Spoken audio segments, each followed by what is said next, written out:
Мозъчните гимнастики да променят живота на вашето дете, както и на вас самите? Категорично да!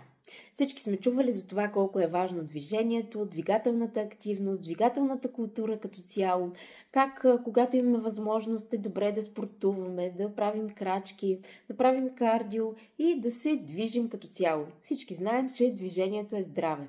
Чуваме ли обаче често колко е важно да правим гимнастика на мозъка си, да развиваме двете полукълба едновременно, което пък същевременно води до пластичността на мозъка и, разбира се, на създаването на нови невронни връзки.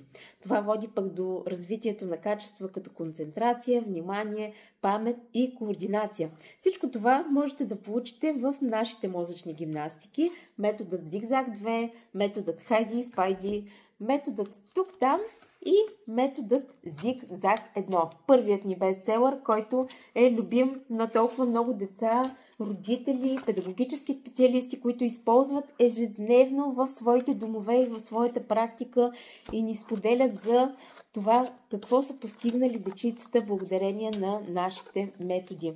Изключително много обратна връзка, за което много благодарим, защото това ни вдъхновява да творим още и още. И както виждате, само за няколко месеца създадохме истински творения, които помагат не само на дечица в норма, но и на деца с специални образователни потребности. Помагат на деца, които са с екранна зависимост, с говорни нарушения, с хиперактивност и дефицит на внимание. Ето тук на вашето внимание методът Хайди и Спайди, който е много цветен, много различен и децата са влюбени в малките паечета. И, както ви казах, имаме си нов метод, методът Зигзаг 2, който е продължение на методът Зигзаг 1. Любим мой метод вече. Само от няколко дни го държа в ръце и го ползвам, но определено виждам резултати върху себе си.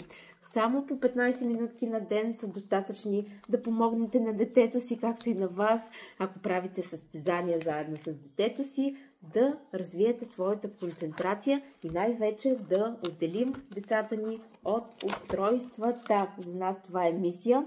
Така че нека мозъчните гимнастики да бъдат част от всеки един български дом.